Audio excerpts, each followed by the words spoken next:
Hello guys, today we are going to discuss ANOVA techniques. आपको पता है कि हम इसमें पहली वाली वीडियो में कवर कर चुके हैं कि एनोवा क्या होता है, एनोवा का मतलब उसको डेवलप किया गया था, ठीक है, कि साइंटिस्ट ने किया था, उसकी कैरेक्टरिस्टिक क्या थी और एजम्पशंस क्या थे और फॉर्मूला ऑलरेडी हम फर्स्ट वीडियो में डिस्कस कर चुके हैं एनोवा टेक्निक्स के बारे में, ठीक है। Now today we are going to discuss classification of ANOVA, या फिर हम बोल सकते हैं कि ANOVA techniques. There are the only two types,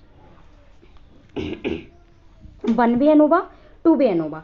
okay, तो वन वे एनोवा को हम वन फैक्टर एनोवा बोलते हैं, ठीक है, या फिर क्या बोल सकते हैं इसको, वन वे एनोवा, ठीक है। और सेकेंड है आपका to way ANOVA. Two way ANOVA मतलब डिपेंड करता है ऑन द टू फैक्टर पे, ठीक है। तो वन वे एनोवा, इसमें हम फर्स्ट पढ़ते हैं कि वन वे एनोवा, ठीक है। It is classified according to the using only one factor और वन क्राइटेरिया। ये जो वन वे एनोवा है वन फैक्टर और वन क्राइटेरिया पर डिपेंड करता है। जैसे आपका ये टेबल दे रखा है यहाँ पर, इसमें वैल्यूज़ दे रखी हैं कुछ हमारी कि ए बी सी, ठीक है। ए की वैल्यू दे रखी है 2 4 6, बी की 3 5 7, सी की वैल्यूज़ दे रखी हैं 4 6 8। अगर ए की वैल्यूज़ को 3 4 6 इन सबको ऐड करते हैं तो 12 आ जाता है, बी को 3 7 5 को ऐड कर देते हैं 15 आ जाता है, सी की सारी वैल्यूज़ को 4 6 8 को ऐड करते हैं तो 18 आ जाता है, ठीक है। तो ये हमारी टेबल होगी। इसी टेबल से हम आगे जो इसकी कैलकुलेशन है या जो भी इसके समीशन ऑफ है या सम ऑफ द वेरिएंस है तो ये हम आगे निकालेंगे, ठीक है। इस टेबल को पूरे उसमें इसी का ही हम पूरा एक्सप्लेनेशन देंगे, ठीक है। तो हमारा जो हाइपोथेसिस मैंने बोला था, नल हाइपोथेसिस को हम एच नॉट से डिनोट करते हैं, इज इक्वल टू मतलब X A bar is equal to X B bar is equal to X C bar, ठीक है। ऐसे ही हमारा क्या था, ये अल्टरनेटिव हाइपोथेसिस था, इसको हम एच ए से डिनोट कर रहे थे, ठीक है। अब हमारे स्टेप्स हैं, इसमें क्या क्या स्टेप्स देखो फॉलो कर रहे हैं। To state the null hypothesis and alternative hypothesis, state मतलब फर्स्ट पॉइंट में हम स्टेट करते हैं जैसे H not is equal to X A bar my double equal to the X B bar equal to X C bar, ठीक है। अगर second point में देखें, calculate the variance between the samples, हम कैलकुलेट करते हैं वेरिएंस को between the samples के बीच में,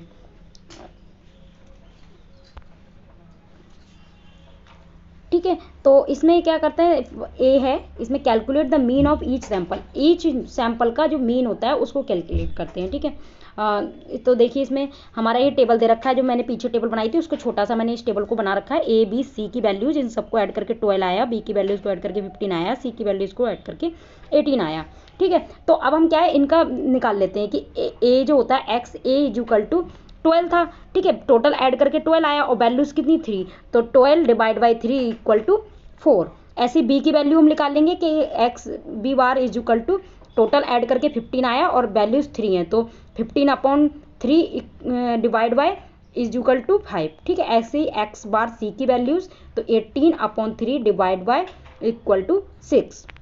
ये वैल्यूज़ पता चल गई तो हम देख लेंगे कि एक्स ए बार की वैल्यू 4 है, एक्स बी बार की वैल्यू 5 है और एक्स सी बार की वैल्यू 6 आ गई। ये तीनों वैल्यूज़ हमारी निकल आई। अब बी पॉइंट में calculation of ground average of means, अब हम क्या करते हैं ग्राउंड एवरेज ऑफ मीन्स का जो भी जितने भी सैंपल्स के मीन थे उन सबका ग्राउंड एवरेज निकालेंगे। ग्राउंड एवरेज में हम क्या करते हैं कि हम क्या करते हैं जैसे नंबर सिस्टम में करते हैं कि टोटल को सब मतलब अन सबको ऐड करते हैं, जितनी संख्याएं होती हैं उससे हम उसको डिवाइड कर देते हैं। तो यहाँ पर क्या है जैसे X A bar plus X B bar plus X C bar, ठीक है। और हमारी संख्याएं कितनी है 3 3 है तो हमने 3 से इनको डिवाइड कर दिया। तो एक्स ए की वैल्यू 4 थी, एक्स बी की वैल्यू 5 आई, एक्स सी की वैल्यू हमारे 6 आई और डिवाइड बाय 3 तो हमारा कितना आया, ये पहले तो इन सबको ऐड कर दिया तो 15 आया अपॉन 3 डिवाइड बाय 3 मतलब 3 की 15 को डिवाइड करते हैं 3 से तो हमारा 5 आ जाता है, ठीक है। सी में क्या करते हैं, take the difference between the means of various sample, इसमें हम डिफरेंस देखते हैं various sample and ground average and the X bar and इसके स्क्वायर रूट। हम क्या करते हैं इसका पहले तो हमने यहाँ पर ओनली सैंपल मतलब वेरिएंस निकाले, ठीक है। यहाँ पे हम इनका स्क्वायर भी करके देखेंगे नेक्स्ट में, ठीक है। तो हमारी ये टेबल है जैसा कि एक्स ए की वैल्यू हमने पहले ही निकाली थी। देखिए जैसे यहाँ पर एक्स ए की वैल्यू 4 दे रखी है, यहाँ पर आप देखेंगे फर्स्ट पॉइंट पे ए दे रखी है, यहाँ पर एक्स ए की वैल्यू हमारी 4 है, ठीक है, एक्स बी की 5 है। तो यहाँ पर क्या एक्स ए की वैल्यू कितनी है 4, ठीक है। और जो हमारा ये 5 है ये कहाँ से आया, हमारा एक्स डबल बार की वैल्यू है, ठीक है। यहाँ पर देखिए X double bar equal to 5, ठीक है। तो ये एक्स डबल बार की वैल्यू, तो एक्स ए की वैल्यू हमने 4 4 4 रख दी, एक्स डबल बार की वैल्यू 5 5 5 रख दी। तो 4 - 5 equal to -1, 4 - 5 equal to -1, 4 - 5 equal to -1, ठीक है। अब हमने क्या करा, X A bar minus X double bar को स्क्वायर कर दिया इन दोनों। तो 1 को हम स्क्वायर करेंगे, -1 का स्क्वायर करेंगे तो बन आ जाएगा, -1 का स्क्वायर करेंगे बन आ जाएगा, -1 का स्क्वायर करेंगे बन आ जाएगा, ठीक है। फिर हम क्या करेंगे, नेक्स्ट कॉलम में देखिए एक्स बार बी माइनस एक्स बार, ठीक है। तो एक्स डबल बार हो गया। तो हमने यहाँ पर क्या करा है कि हमारा एक्स बी की, देखिए एक्स बी की वैल्यू हमारी 5 है, ठीक है। एक्स डबल बार की भी वैल्यू हमारी 5 है। तो हमने इन दोनों को 5 - 5 इक्वल टू 0 आ जाता है, 5 - 5 इक्वल टू 0, 5 - 5 इक्वल टू 0। तो अगर हम एक्स बार B minus X double bar को स्क्वायर कर देते हैं, अगर 0 का स्क्वायर करेंगे तो 0 ही आएगा, तो 0 0 0 हो गया।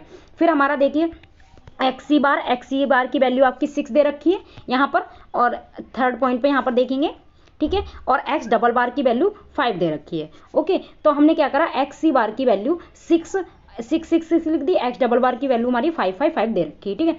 फिर हमने क्या करा, इसको 6 में से 5 गए 1, 6 में से 5 गया 1, फिर 6 में से 5 मतलब घटा तो फिर क्या हुआ 1। अब हमने 1 का स्क्वायर कर दिया तो हमारा 1 1 1 आ गया। अब देखिए हमने समीशन, इसमें क्या होता है, सम ऑफ द स्क्वायर, हमने x bar minus X double बार, तो हमारा यहाँ 1 1 1 को ऐड करा तो 3 आ गया। यहाँ पर हमने 0 0 को ऐड करा 0 आएगा, 1 1 को ऐड करा 3, ठीक है। फिर sum of the square between the samples, हमने क्या sum of the between the square samples, square of the sample जो होता है उसका फॉर्मूला है सिग्मा फिर ब्रैकेट में x bar minus X double बार, ठीक है। तो हमारा इसकी वैल्यूज क्या थी, यहाँ पे देखिए 3, ठीक है, 0 3, ये 3 वैल्यूज आई हमारी, 3 + 0 + 3, ठीक है। इन तीनों को ऐड करके 6 आया। तो हमारी ये sum of the square between the samples हमारा 6 आ गया, ठीक है। फिर हम थर्ड पॉइंट में क्या करेंगे, calculate the variance with in the sample, ठीक है। हम करेंगे, पहले हमने क्या करा, बिटवीन द सैंपल्स देखा, अब कैलकुलेट करेंगे वेरिएंस को विद इन द सैंपल के अंदर।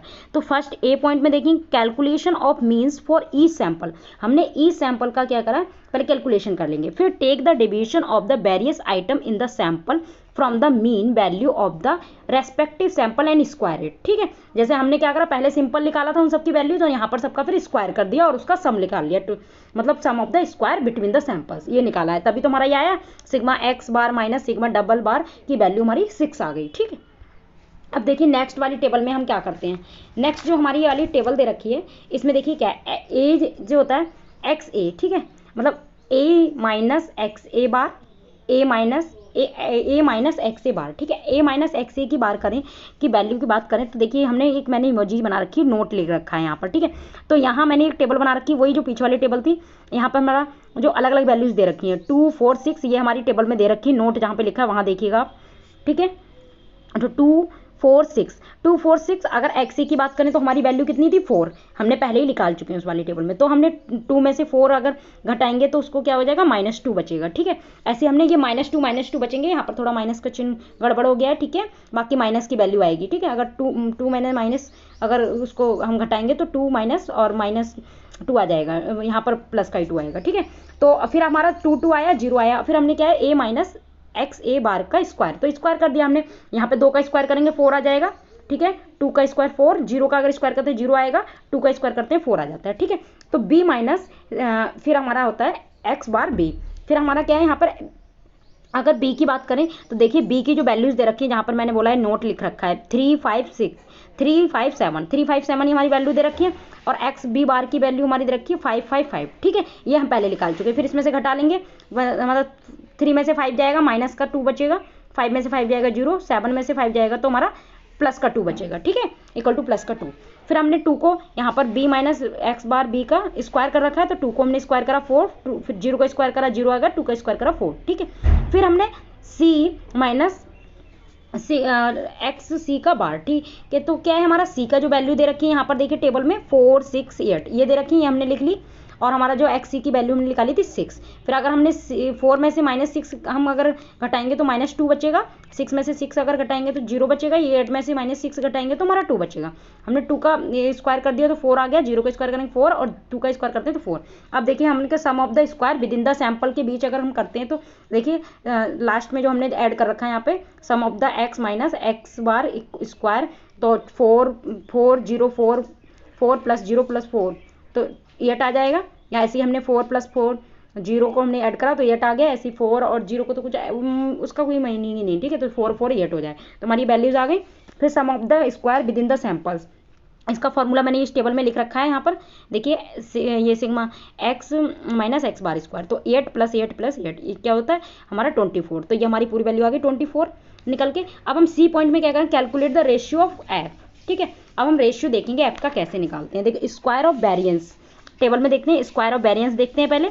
सम ऑफ स्क्वायर लिखा है इसमें, डिग्री ऑफ फ्रीडम लिखा है, means sum of square. Square of variance की बात करें तो बिटवीन द सैंपल्स के बीच पहले देखेंगे, ठीक है, और after that with in the sample देखते हैं जो हम निकाल सकते हैं। पहले हमने बिटवीन द सैंपल निकाला, फिर विद इन द सैंपल निकाला। अगर बिटवीन द सैंपल की बात करें, सम ऑफ द स्क्वायर जो था हमारा, जो हमने सम ऑफ स्क्वायर निकाला था वो हमारा 6 निकला था। देखिए अब मैं आपको दिखा देती हूँ, यहाँ पर ये देखिए यहाँ पर निकाला है, ठीक है।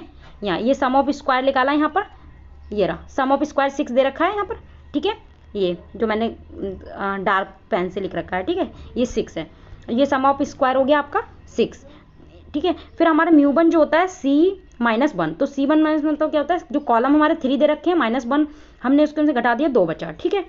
फिर हमारा MSC मतलब MSC = SSC मतलब सम ऑफ द स्क्वायर और अपॉन कॉलम -1, ठीक है। तो हमारा जो SSC हमने पहले मैंने बताया था, यहाँ पे C निकाल रखा है। देखिए स्क्वायर सम ऑफ स्क्वायर 6 है, 6 और हमारा कॉलम जो है, ठीक है, उसका हमने यहाँ पर घटाया था μ = C-1 2 आया। तो हमने क्या कहा 6 / 2 से तो 3 आ गया, ठीक है। अगर हम F = MSC अपॉन, ये हम बाद में निकालते हैं, F वैल्यू जो होता है हम दोनों को डिवाइड करके निकालेंगे। देखिए विद इन द सैंपल में देखिए SSE, जो SSE हमने निकाला है ये ऊपर दे रखा है यहाँ पर इमोजी के पास में, SSE मैंने इसमें निकाला 24 आ गया 24। μ2 = N - C, ठीक है। यहाँ पर हम जो n है, n मतलब क्या होता है कॉलम इंटू रॉ, तो हमारे 3 कॉलम है और 3 रॉ हैं, तो 3 × 3 = कितना हुआ, 3 × 3 = 9। तो यहाँ पर 9 - 3 हमारा 3 दे रखा है कॉलम, देखिए यहाँ पर मैंने ऊपर μ1 में भी यही लिख रखा है, ठीक है 3। तो N - C 9 - 3 = 6 आ गया। तो MSE = MSE / N - C, तो हमारा MSC = SSE जो दे रखा है वो 24 दे रखा है, और N - C जो दे रखा है वो 6 दे रखा है। तो 6 जो होता है उसको 24 को 6 से डिवाइड करते हैं तो 4 आ जाता है। फिर देखिए MSC हमने जो वैल्यू लिखा है MSC और MSE इनको डिवाइड कर दिया, तो MSC की वैल्यू 3 थी और MSC की वैल्यू तो हमारी 3 है और MSE की वैल्यू हमारी 4 है। तो 3 को हमने 4 से डिवाइड करा तो 0.75 कुछ ये निकल के आएगा, ठीक है। तो इसका मतलब क्या हुआ, कंपेयर करेंगे the calculated F value with the tabulated F value जो हमारा आया 5.14, ये हमारी टैबुलेटेड वैल्यू टेबल में दी हुई थी, ठीक है, ये बना इसकी टेबल होती है अलग से। फिर टेक द डिसीजन हमने लिया कि नल हाइपोथेसिस इज करेक्ट, क्योंकि वो क्या आया मतलब पॉइंट में आया, ठीक है, तो वो हमारा करेक्ट हो गया। देन हम कह सकते हैं कि रिजेक्ट हो गया अल्टरनेटिव हाइपोथेसिस। Thank you.